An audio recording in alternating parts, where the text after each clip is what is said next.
Mr. Chairman, my name is Jared Carter. I'm a lawyer. I represent the applicants in an old agenda item you had, 7C5 in McCallum House.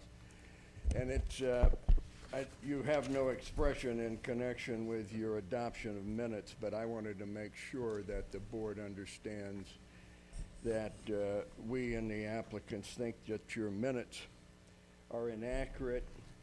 I'm sure that the persons drafting them are well-intentioned, but the effect of the way they're drafted could be seen by some to take away a vested right that was granted to the applicants under that agenda item. There's an effort to characterize the motion that was adopted as a general plan amendment that was specifically intended not to be. And so I'm trying to create a record here so that the applicant's rights can be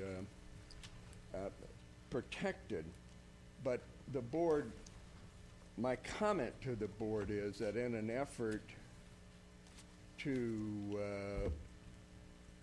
change what was in fact the transaction, the county could run some risk if and when this issue gets presented to a court, and I would recommend against it. I don't know how you fix it when you don't have a majority of the board now who voted for that cause of action, that course of action. But that isn't my problem. My problem is to tell you that I think that the minutes as drafted are incorrect, and it's a mistake to try to make a record that is inconsistent with the facts that occurred. Thank you very much, Mr. Chair. Mr. Carter, you're aware that the printed minutes are not illegal. It's the audio tape which is actually the legal Thank you, set of Mr. minutes. Chairman. That's a very good point.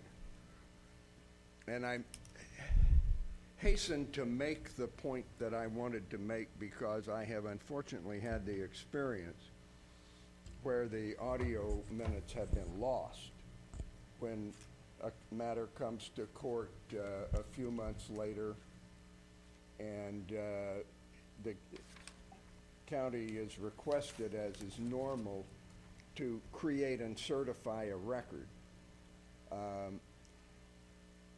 What I'm anticipating and trying to lay the foundation against is a situation where a record is attempted to be made and certified containing these minutes. I want a court to understand that these minutes are inaccurate, and if it happens that the audio tape is not available for transmission and presentation completely, I've now got some material in the record that will afford a basis for trying to remedy that situation. That's all I can accomplish now, but you're absolutely right that these minutes don't change what in fact occurred, and if the audio record is there, it'll be transcribed and certified. Thank you very much. I can assure you that the audio tape will not be lost. I can assure you that there'll be a copy Thank available. you very much. That's comforting. Okay. Any other members of the public want to speak on any issues?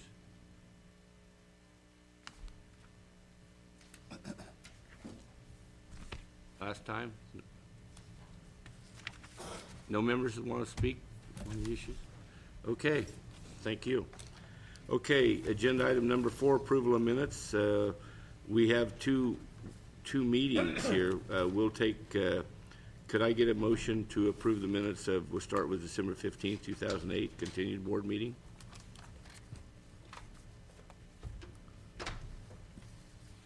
There's no motion to approve, okay.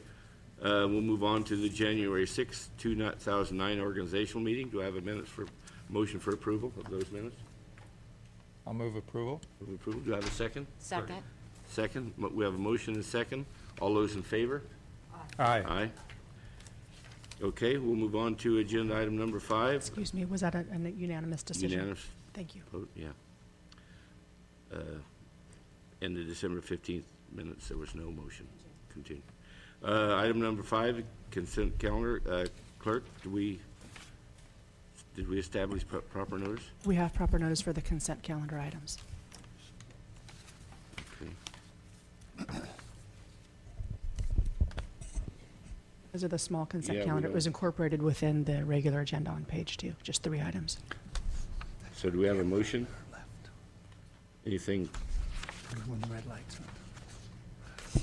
I'll move approval. approved? Do I have a second? Second. Lights on. Motion and a second. All those in favor? Aye. Aye. Motion approved by unanimous vote. Is that right, Supervisor Kofax? Right. Okay. Okay, we're going to move on to agenda item number 6D. This is a timed item. I guess we got to wait till 9:15, so we're going to have to, we'll move on down. Do we have we'll move on to 7B, the Department of Transportation Director's Report. Any comments to that? Any questions? Okay, we'll just accept the report.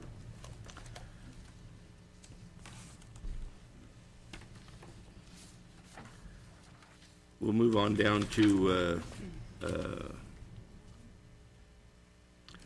I guess we can take item 7A, discussion of possible action, including approval of agreement renewal with Medco Health Solutions Incorporated to provide prescription claims administration services for the Employee Health Plan and Retirement Health Plan, Health and Human Services.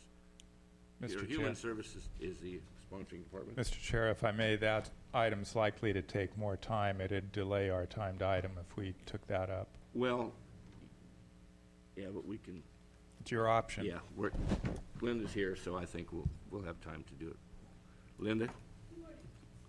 Well, excuse me, You sure? Mr. Chair, I believe that Mr. Anderson from the retirement system is also planning to be here to address board questions. If you could wait for him to arrive. Is he available? Okay, he should be here, right? Okay. Yeah, well, we got all these timed items, but we can't do a timed item before it's the time, so we. Well, but it doesn't make sense to take up an item that'll take possibly a half hour, 20 minutes, and push our schedule down the... Well, that's a good point, Ted. Maybe we can, with that, Linda, can you just hold on here? And we'll move on down to the legislative report from the CEO's office. You ready for that, Tom? Yes, thank you, Mr. Chair. Tom Mitchell, Chief Executive Officer. We are currently working on both your federal and your state legislative program for this year, 2009.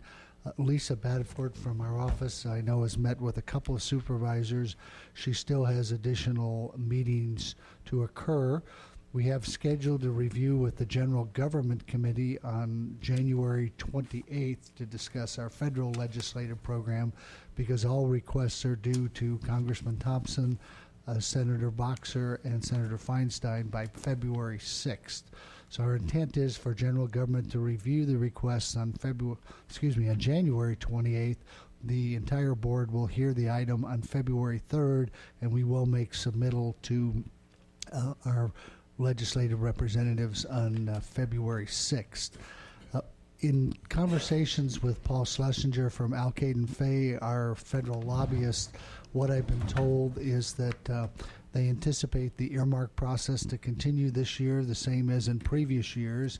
As such, we're anticipating that we have between 6 and 8 projects that we will be submitting for federal action after we develop that schedule with your Board of Supervisors. Supervisor Smith and myself will be going to Washington, D.C. on February 26th and 27th to actually talk with our representatives in Congress after we get this program fleshed out, so to speak. We do have a number of opportunities for